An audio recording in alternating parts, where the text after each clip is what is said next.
I'm a former New York State Supreme Court Justice, and I'd like to tell you about this real case story. We'll call her Mrs. Jones. Now, Mrs. Jones lived in this high rise building owned by the Lefrak organization. Electricity was being supplied by Con Edison, a large utility company in New York. Well, bills were being sent to the organization. The organization didn't pay its electric bills.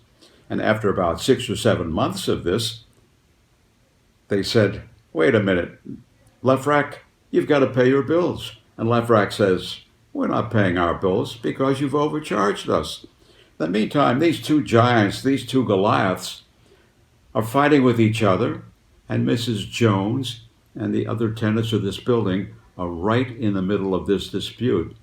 Well, one Friday night, 4 men dressed as repair servicemen come into the building. They go right to the power room and shut off this electricity, leaving this building, this high-rise building, in total darkness.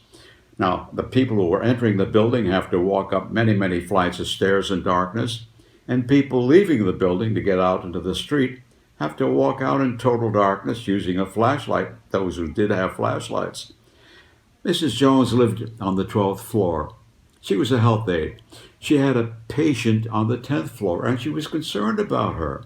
So she decides to go outside to the staircase to see her patient. And as she's walking down the steps in total darkness, she slips and falls and suffers a terrible injury.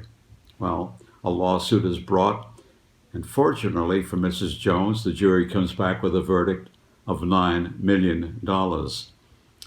But the unfortunate part of it is that Mrs. Jones was a victim of this power play by these two Goliaths. They never should have done that. And they were thinking of themselves and not of the tenants of that building.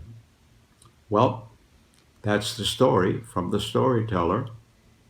And all I can say is stay safe and keep out of danger. Thank you.